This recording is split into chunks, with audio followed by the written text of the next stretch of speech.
just want to mention, yesterday we spoke about Shmuel. Shmuel said that you could acquire a slave through Mashiach. But that's only if you take him. But if you summon him, not. So Mara asked the question, what about an animal? What's the difference between an animal? Even if you summon the animal, you acquire it through Mashiach, so why not a slave? So the Gemara says, because a slave is a daited nafshi causing. He comes based on his own decision process. So the Gemara says, what about an Evet Koton? I want to get back to that. Evet Koton. Even Evet Koton is like the animal. If you summon this child, so we had a question, what did the word Koton mean? So based on what I understood, I said child means not a minor. Child means that the child is not mature enough to make a decision to come. It's really instinctively, when he's summoned, he comes. That's how young the child is. Right? And you said the art scroll indicated not this way. So last night I looked at the Yad Ramah, which is a Rishon, says, we're talking about a child who's so young that the child doesn't understand. It's purely an instinctive reaction. Response, that's what he says. And he says, therefore, it depends, each child, based on how precocious he is, will determine whether Mashiach, summoning him is enough, or you have to do more than summon. You actually have to take him. Right? That's the Yad Ramah. So Koton does not mean minor. It means Koton means a small child. That's what the word Koton over here means. It's interesting. The Gemara tells us that if a person is in possession of something, it's an indication of its. We say that possession is what, 99% of the law. What? 9/10 of the law. In halacha, it's 100% of the law. It's 100%, because we have a principle called Mash Tachshi Shalom. Whatever you possess, the presumption is it's yours. That's the halacha. So if a person had an item yesterday, and today someone else has that item, it could be the same item. We say he gifted it to him, he sold it to him. What about Dvar Masuyim Lahashi Lahaskir? Let's say items that you normally lend, right? Or you normally rent out. Then we don't apply this principle, because we say the reason why the other person has it is because he either borrowed it, because it's something you normally lend. A suit you normally don't lend. Certain things you normally don't lend. So why is it in the other person's possession? We'd have to say he stole. A person has a cheskes kashrus. The presumption is the person doesn't steal. So why is it in his possession? There's only one answer. Either it was gifted to him, or he purchased it. One or the other. So the Gemara discusses, what about a person has an animal, a sheep. The sheep Sunday was in Ruvain's possession. Now, Monday it's in Shimon's possession. Do we say the same principle? Possession is 100% of the law. That's the question. So Gemara says, Hagodros Eilam Chazoka, that anything that could wander on its own, this principle is not applied, because we say a person will not do an overt act of stealing. Let's say somebody wanders into your property. So you close the fence. It's there. Did I steal it? So once it's in the person's possession, a person may be tempted to do the wrong thing, like somebody overpays a bill. Right? That person where the bill was overpaid to, that person will not steal under any circumstance.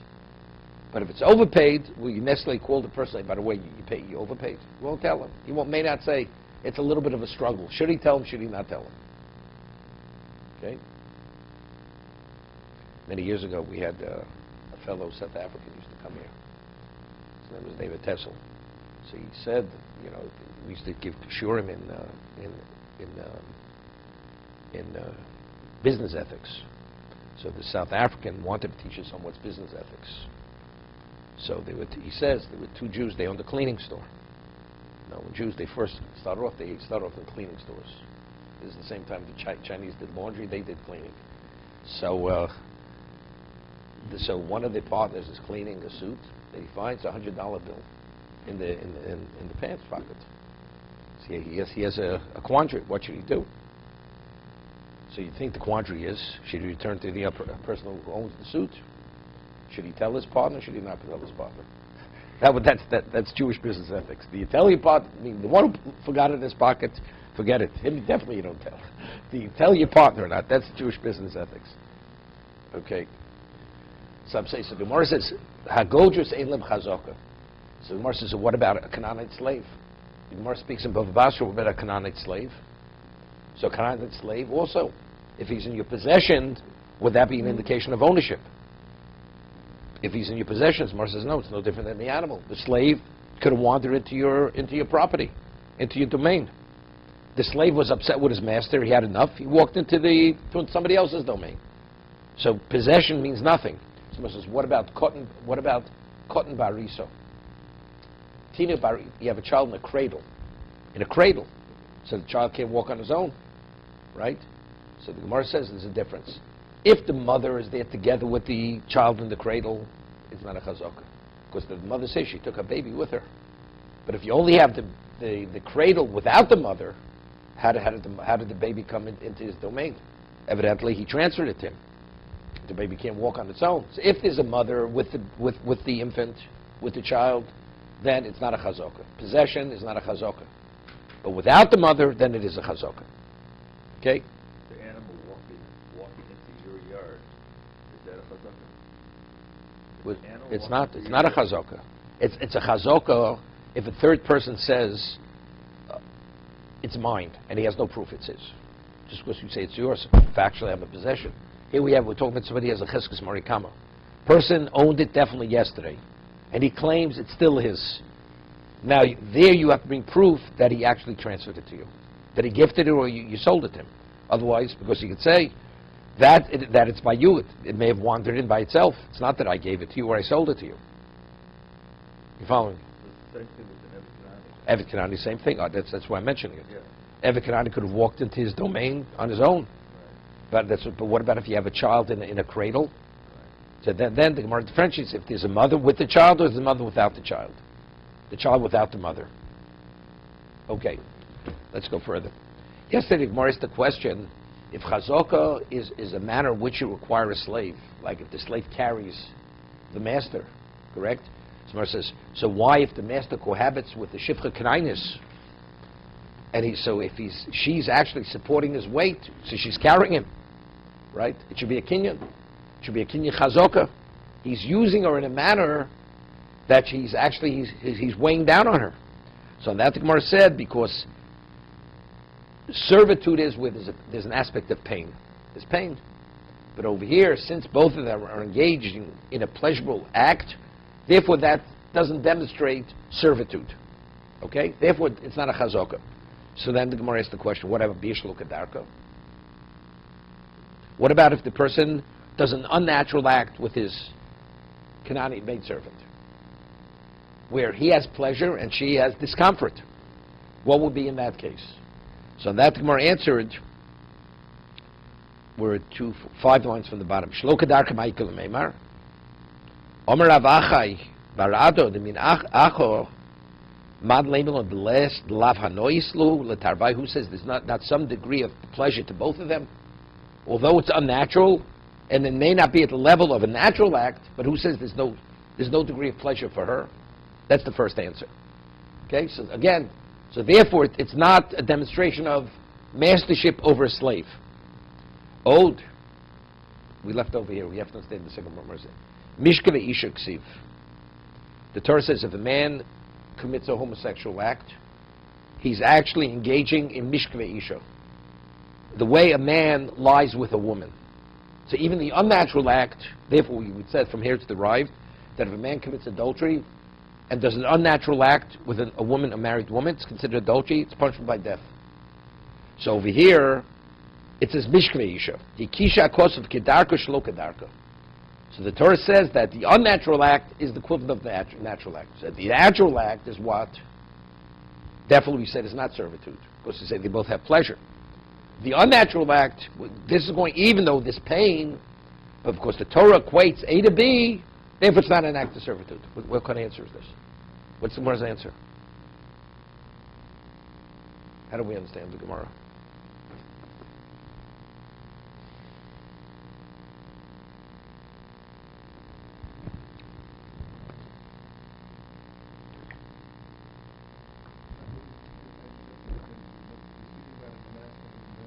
With the Shifra Kananis. And the way he's acquiring a chazaka is she's serving him, and there's pain on her part, and he's having pleasure. So the Gemara said, because they both have pleasure, that's not an act of servitude.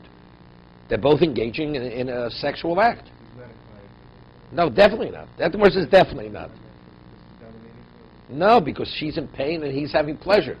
So she's on top of her, and she's being paid for the master. She's serving, she's accommodating his need. The Gemara is asking why not? What's the question?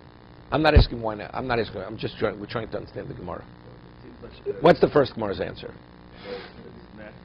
No, unnatural. The unnatural act. Because there is a degree of pleasure. What's the second answer? Because Torah says mishkavei isha. Regarding laws of adultery, we see the unnatural act is treated like a natural act. Therefore what? It's pain. We're not saying there's any degree of pleasure. It's pain. So why is the Rav assuming that? No, there is the context of liability. Only in the context. So what does that have to do with this? Leap. Where are you leaping to? Okay.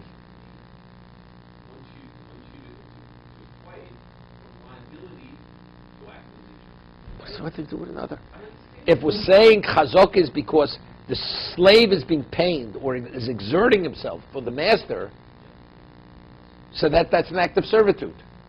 So what is because the Torah equates A to B regarding adultery, therefore here it's not an act of servitude. What does one thing have to do with another? You're saying, therefore what? That's our question there. We're trying to understand. What's the therefore? So you don't understand the difficulty. I do, but the adultery is both a man and a woman. Right? Oh, therefore what? Okay, good. So therefore, they both have some degree of what? Of pleasure. Why does that indicate pleasure? Because they're both committing adultery, even with an unnatural act. So That's the first Gemara's answer. First Gemara, the Gemara is citing a pasuk. What does the pasuk tell me? More than what? Say, even though it's not the same degree of pleasure for the woman as a natural act, so that degree of pleasure automatically changes it from servitude to not servitude. In addition, it says mishkavei isha, that it would equate the other act to the actual act regarding liability. Therefore what? That's my question. I'm just trying to hear what the therefore is.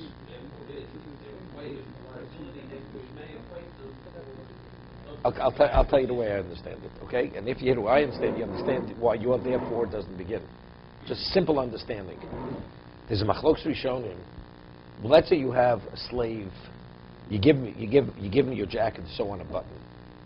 Sew on a button. Is that chazokah? 99% of rishonim say that's not chazokah. No, he's acting like a tailor, right? Like a whatever it is, like a servant. They say, not why? Because that is not necessarily the act of a slave. It's not the meaning. A tailor sews on a button, sews a seam, tailors a garment, whatever it is. That's not an act of servitude. It has to be an act of servitude. You understand? So what's servitude? Carrying the person, something which is demeaning, carrying bringing your clothing to the bathhouse, washing the person. This is demeaning. Something which is demeaning, which is he's compromising his being, that's servitude. Being a tailor is not demeaning. Wait a sec. Wait. Since the Torah says that people engage in sexual acts, that's called mishkavei. Even though there's pain, it's irrelevant. But factually, the Torah says that's an act of cohabitation. What Torah has nothing to do with pleasure, no pleasure. But it's not an act of servitude. Once it's not an act of servitude, if that's the case, it's not chazokah for it to be a slave. Good. What?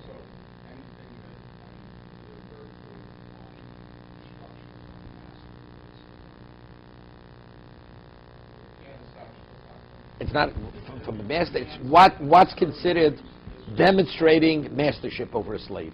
That's our discussion here. When I demonstrate mastership and the slave agrees to accommodate my need, that's chazokah. I've taken possession. I'm acting like a master over a slave.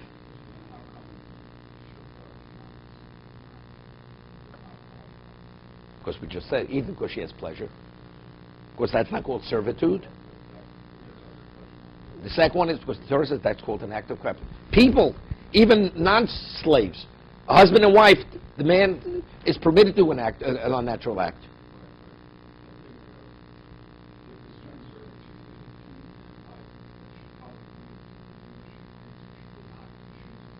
Why not? You have all kinds of perversions, perverted people, right? That the Torah says it's an act that's called an act of intimacy. The Torah, when the Torah says mishka v'isha, why is there a liability? That's called an act of intimacy. Even though there's pain, it's still called an act of intimacy. Once it's called classified an act of intimacy, that's not called servitude. It's interesting. The Rambam's position is that even to sew on a button, you say, sew on a button for me. You give him that order, that's chazokah. Doesn't have to be something where he has to be in a position of being pained, right? So, what? To be paid for it? Does that have anything to do with it? No, what about he'll do it as a favor or whatever it is. Let's say you say to a third. If somebody to do it and he does it, but he doesn't get paid for it, so that's an act of Servitude. Okay? Yeah. So what about over here? He's having an unnatural act with the woman. Say the same thing. Right? They're not married. He's not paying her. So good. She's accommodating him. Right? She's putting herself out for him. Okay? Still not difficult. Because the Torah says we equate that to the natural act. That's called you're participating in a sexual act. Okay?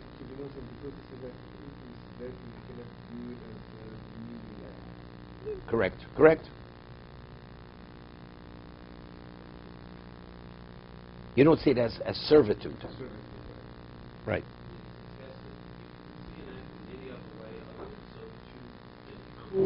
Then it's not called chazokah to take possession of a slave. Because the Rambam says even sewing on a button, right? Even that's... No.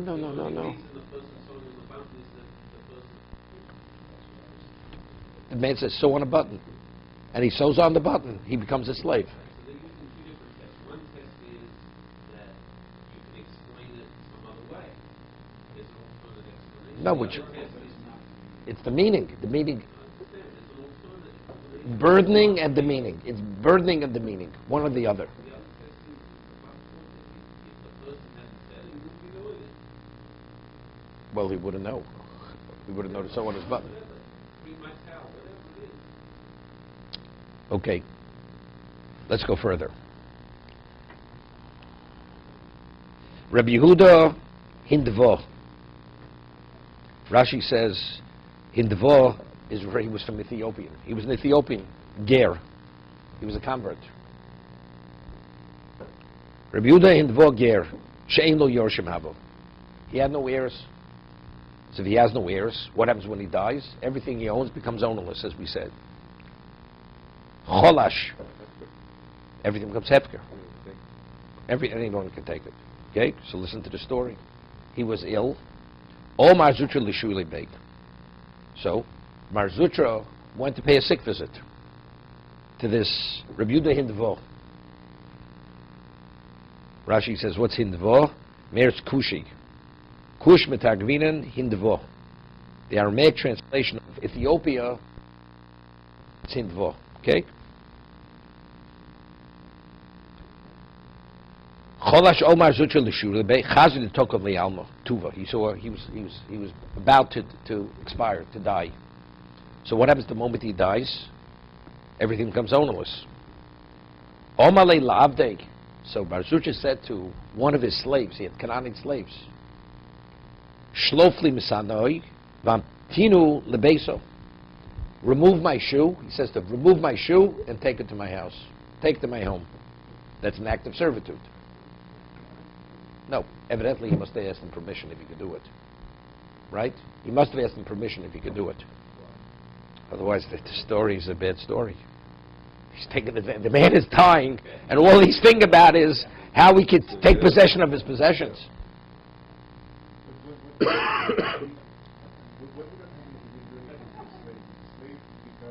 We'll see. The slave will take possession of himself. Right. He didn't die yet, and So he's still owned by the first person. And now, when he dies, the moment he dies, he's acting as the servant, as the slave of Mar Zutra. There was never a moment he could take possession of himself. And it's not he threw the shoe down. The moment his master dies, he threw the shoe down, or a moment before. If he would have thrown the shoe down, is one thing. Then he's not. But since he was engaging in an act of servitude, when his master died and another master, so there was never a lapse from one master to the next. Therefore, he becomes the slave of Mar Zutra. Well, why didn't he die? Because if he took the possession of the slave and just carry it, the moment he died? No, he didn't say take possession of the slave when he's alive. No, he didn't say that. But then, what kind of permission will you give him? In other words, That you can use my slave right now. You can use my slave right now. But the moment the slave has no master, who's the new master?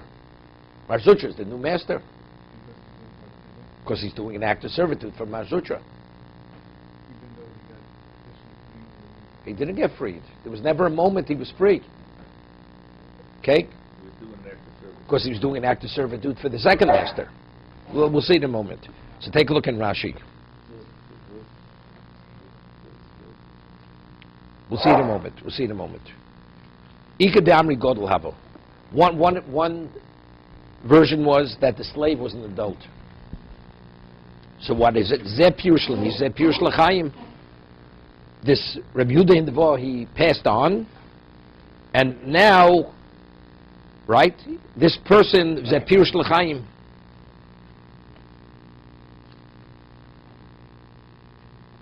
and it was transferred to the living. Right? I mean, Rabbi Yehuda in the Vor went his way, and Mar Zutra went his way. I mean, remained alive. So take a look in Rashi, Nomad Beis, right here. The slave was an adult. And Mar Zutra was careful that the slave should not take possession of himself from an ownerless state. Therefore, he preempted it before the death. And he took possession of him. The ger died. Mar Zutra, he took his place among the living. There was not a moment that this slave did not have a master. The transition was a very seamless transition. Seamless. No, not automatic. Not automatic. Because he was acting as a slave. When he was acting on behalf of Mar Zutra, there was never a moment that he had a chance to take possession of himself. But this slave, if he would come out, he would be a full Jew, right? The slave. It's a question. We had a machlokus. Right, but Wait. Where is there an indication that it's a sale?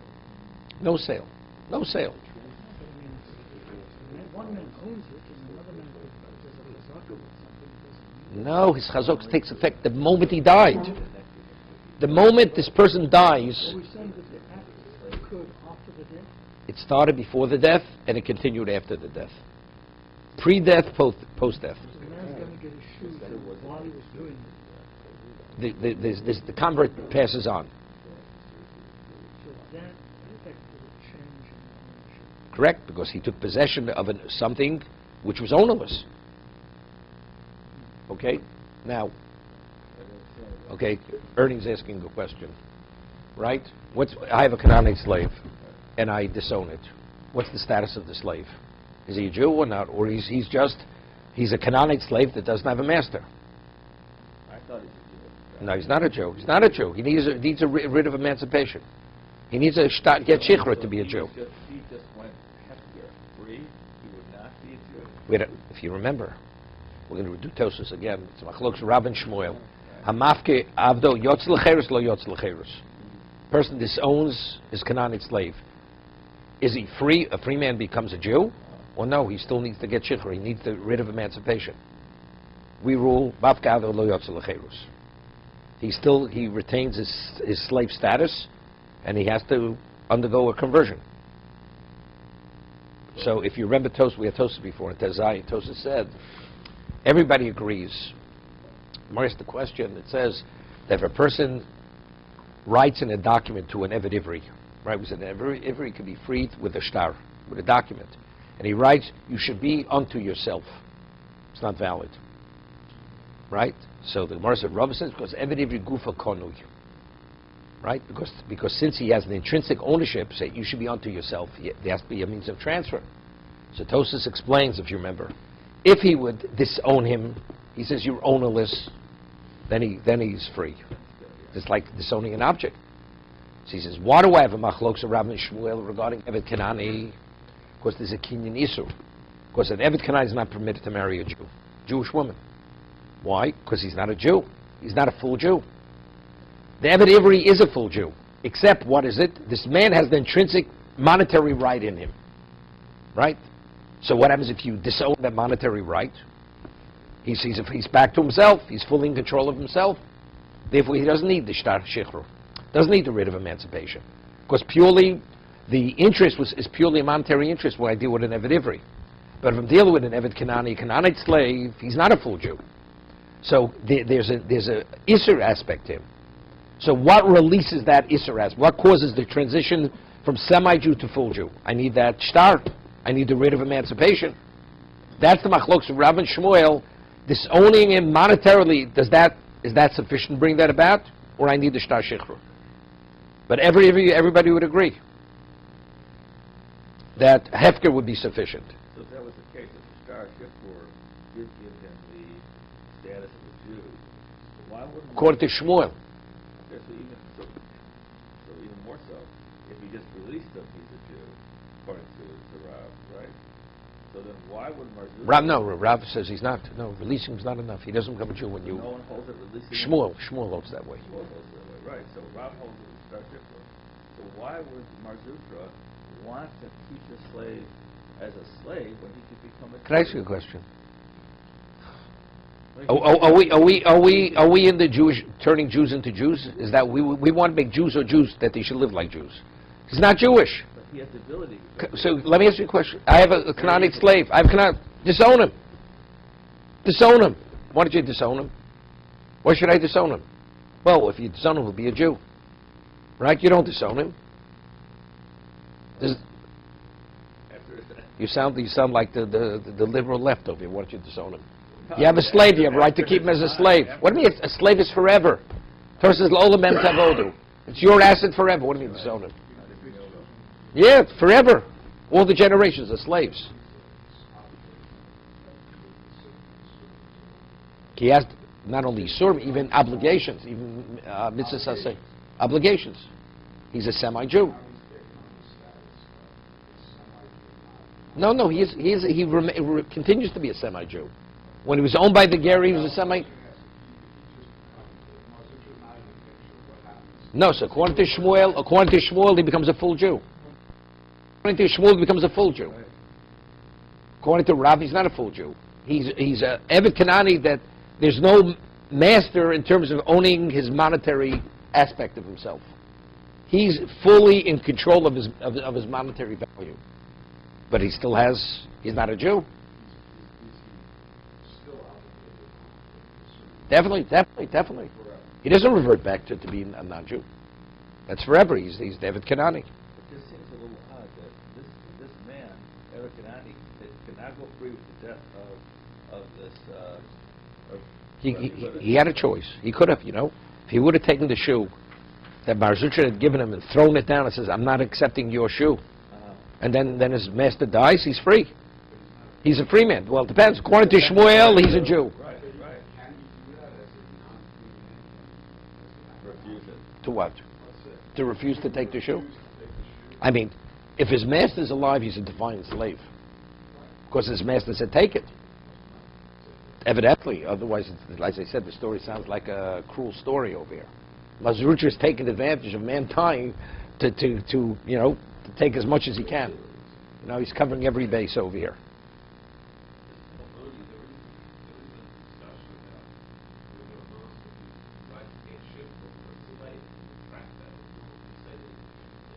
Well, once he gives it to him. That's something else. That's something else. That's because it's a chov.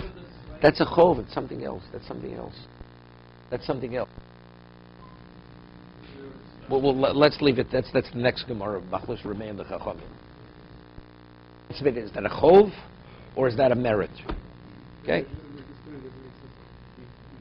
wanted to transfer over the slave, and the way to do it is to get the right to transfer ownership of the slave. The man is on his deathbed. We'll get a lawyer to start transferring something. No, all he has to do is take possession, right? All he has to do the same thing, but instead of doing it, just have to carry your shoes. So when they die, it feels it's just like it's just pick up my shoes and take them, whatever, and then. That's a kasha for Maisa. He didn't want to make it too complicated with Marzutra. He says to him, take my shoes. Take my shoes, take him home. Without ever indicating. Right. He's acting as a servant of who? Now, and what happens now? There's no longer an owner. Why is he transferring the shoes? He has no owner any longer. See, now he's acting based on the will of the one who owns the shoes. Right? He's acting as the servant or the slave of the one who owns the shoes.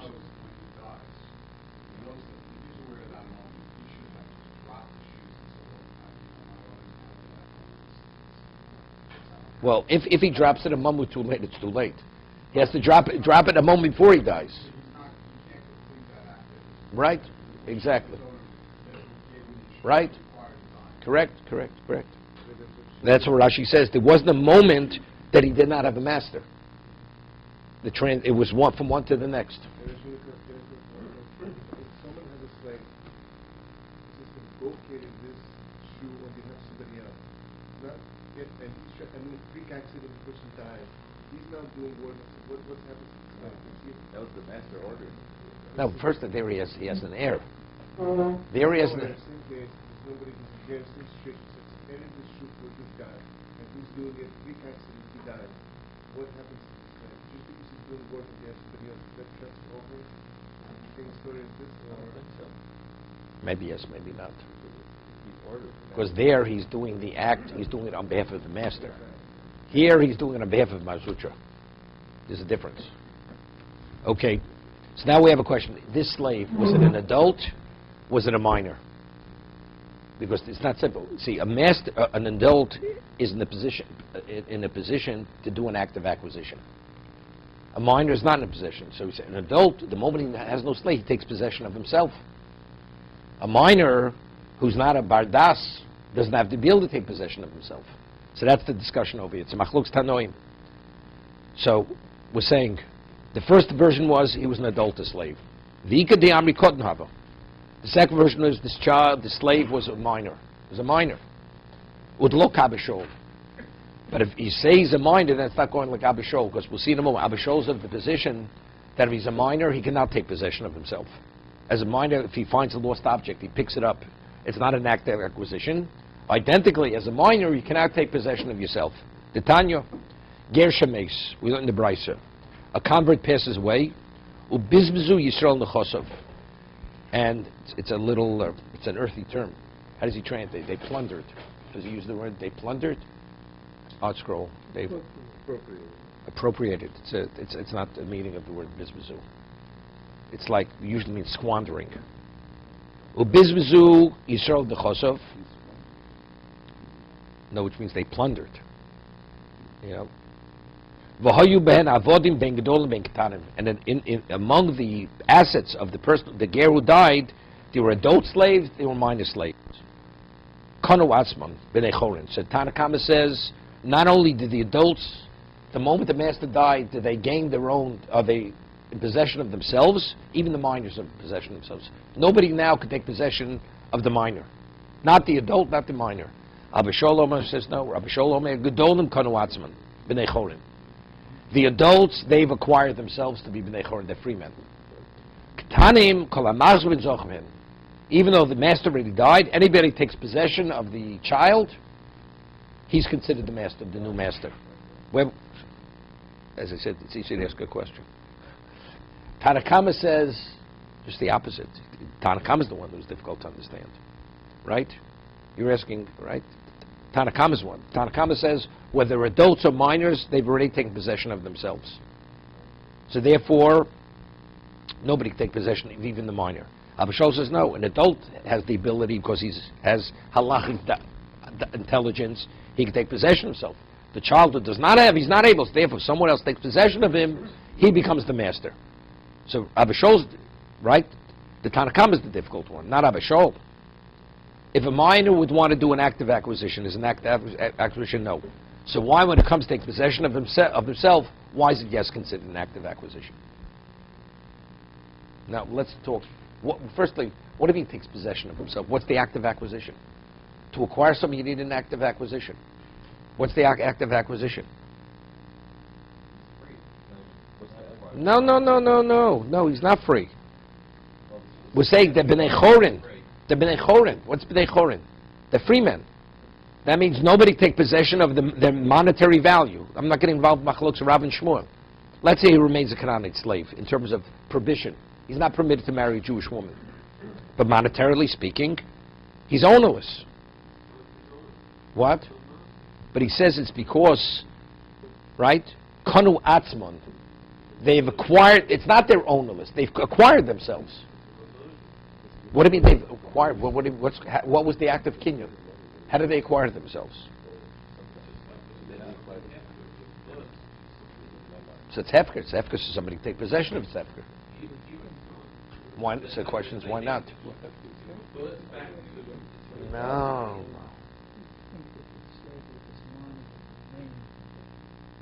What about? Correct. Because he has no ability to acquire them. Exactly. But I wonder, what is the act of acquisition that he how can he acquire himself? What about the adult? What is the mechanism, the method of acquisition here? When the owner prison, does he transfer money to him?